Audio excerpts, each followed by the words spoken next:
the Lady in Black, the track Too Tough to Tame.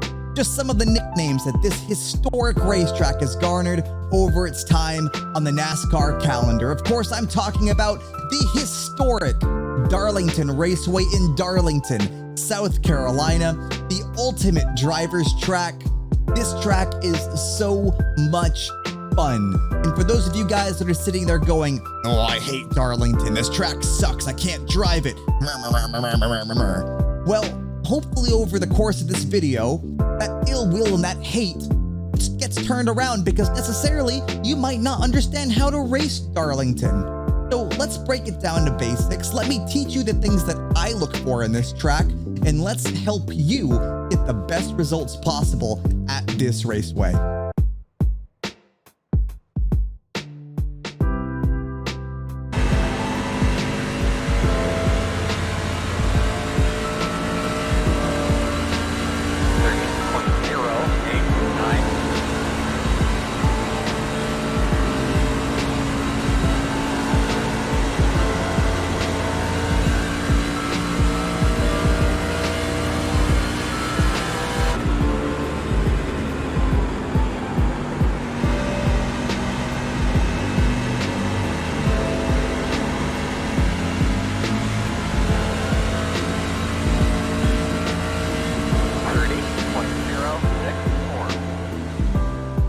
All right, so let's break this down a little bit further. So let's break this down into baby steps, really. So as we hit the start-finish line, you're wide open, obviously. But for this purpose, we're going to go a little bit slower. Entering turn 1, there's going to be right about here, right where this red wall is, right about this point. It's super, my lines are super finicky when it comes to finding placements, but if you can find placements up against the wall, whether that be here with like a red stripe, or even like one of these white stripes along the wall, something like that would really help you. Just those markers are never gonna move. The wall will never move. So find something where you're gonna be able to have a let-off point and a turn-in point.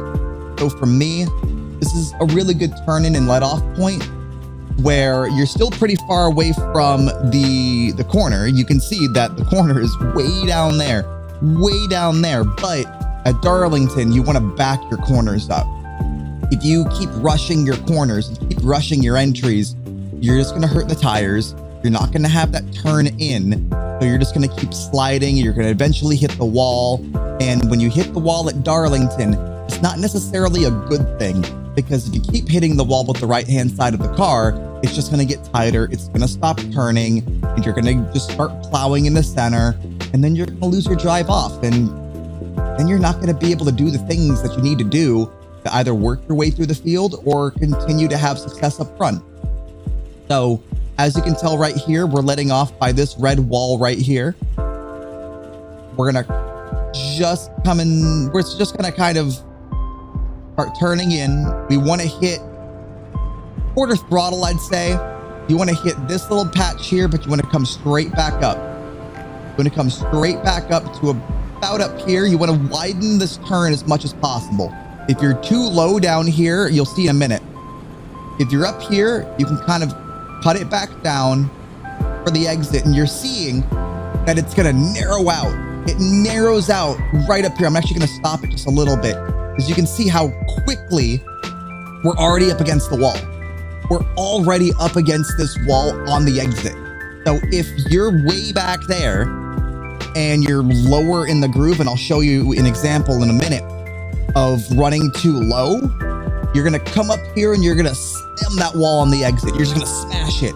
And then, as I said earlier, right side damage, it's not gonna turn as much. You're not gonna have that great of a time here at Darlington. You see how it kind of kinks out right here? See how it kind of goes like this and then kinks back towards that building right here? That's kind of my let off point. So I'm actually going to let off probably right around this to like here, somewhere in this range, either here to here. But then I'm turning in right around here. And it's the same sort of thing. I I don't like getting up near the wall in a run here at Darlington because of the fact that you could hurt the right side. But I enter a little bit lower, use the brake, lift, use the brake, and I come up in my pickup point here, right around the Darlington, South Carolina sign. Right around here is a good pickup point. And when I mean pickup point, I mean a good throttle pickup point. You don't want to mash the throttle when you get back to where you think that you need to be. If you mash the throttle, the nose isn't going to plant in time. All that weight, the distribution is going to be all messed up since the truck or the vehicle that you're using is still trying to get through the corner. This is a good pickup point just to ease back in the throttle, ease back into it. You don't want to mash that throttle pedal. The other thing too is as we get this run going, you want to stay right around here. I'd say you want to stay right around here. Run the corner out. This is a pretty good groove to be in. The second groove out, third, I guess second groove, right about here. Run it out. Get up to the wall. Be careful of the exit of the wall on the exit of 4, and then you carry it all the way down the front straightaway. And the one thing I forgot to tell you guys when walking you guys through turn 1, you don't want to go side by side through turn 1. So if you're running side by side with someone, if you're on the bottom and you kind of lunge ahead going into that corner, you're going to move up, and both of you guys, if you're still side by side, 9 times out of 10 are going to hit the wall.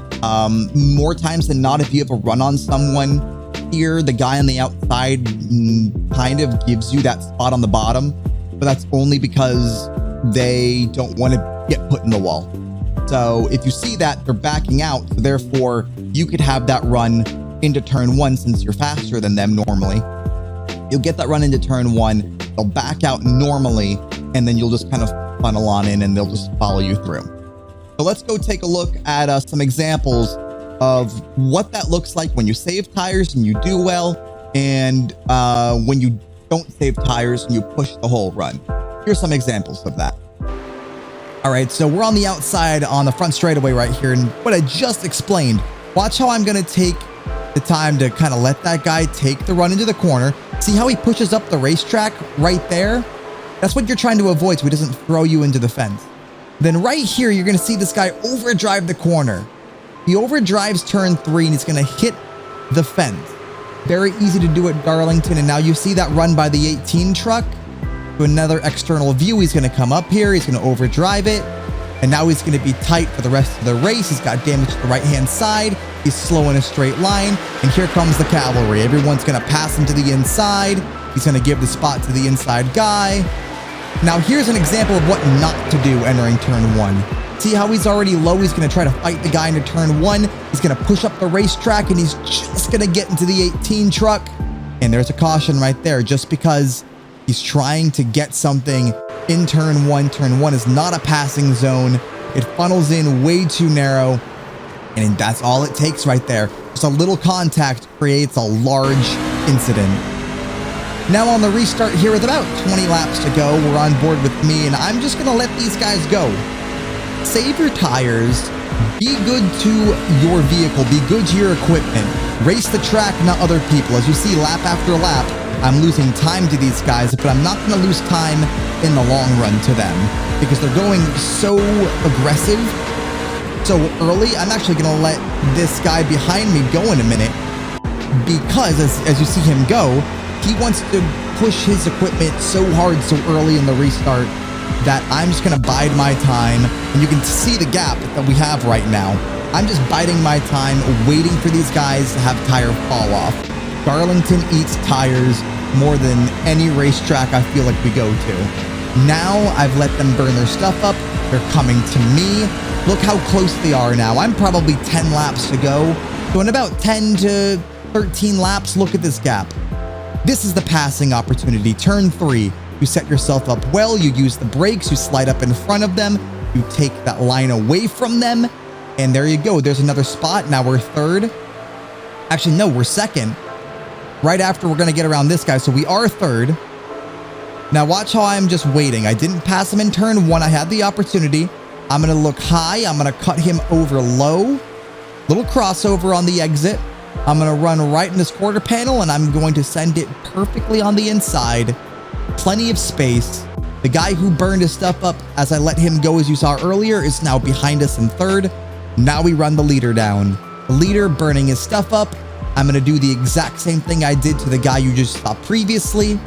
We're going to look for the inside down the back straightaway. There we go. And we're going to look for a lunge in turn 3. We're going to look a little lower. We're going to let gravity do the rest. Up the racetrack we go. There's the lead as we are pretty much going to approach 5 laps to go. And you're going to start to see from the external shots, this gap start to form between myself and the guy running behind us. He's already starting to leave our vision right there. So as you see right here, as here's an external view of it, I'm going to follow him in turn 1. I'm setting him up for a pass in turn 3. Turn 3 is really the passing zone. Watch how I'm going to move to the inside again. I'm looking, I'm there, and I'm going to lunge ahead of him. Nothing to it. Race leader, 43. Up and into the lead we go. That guy's going to try to go for a crossover move back, but by that point, I'm going to have that momentum. I have everything going for me. And now you're going to start to see this gap start to form. This is a lap afterwards. Look at that gap we already have to him. He can't fight us at all. Laps continue to click off. There's another gap to him. He just keeps falling back. He's becoming less and less of a threat, and he's becoming more and more susceptible to falling out of second place because of that. And there's the checkered flag, everybody. We just took the victory, and as you can tell, race win, all by saving our equipment and not harming the tires. And that's how to really race Darlington. That's my way of at least racing Darlington, and I hope that helped you guys. You saw there at the very end of my little breakdown that I was able to fire it into turn 3 just a little bit harder than what I was explaining. But that's all because I was doing my homework, doing my due diligence, and saving my tires for a late run. I was able to fire it into turn 3 just a little bit more aggressively when I needed to be aggressive, not necessarily when I wanted to be aggressive early on. So I hope that helped. I hope that explains a few things on how to race Darlington, and hopefully this video helps you guys get a little bit better. It might not be race winning every single time you go out there, but I hope you pick up a few positions because of this, and it should start to mold you to become a much better Darlington racer. And let me know in the comment section down below if you guys want to see another video just kind of like this as we chronicle through the rest of the season. Let me know if this is something that you guys like. Leave a thumbs up if you like it. Comment down below. Whatever works for you guys. Let me know if you guys want more of these. So until next time, guys, have a great rest of your week. Enjoy Darlington, and I'll see you guys out there this weekend. Enjoy the races, everybody.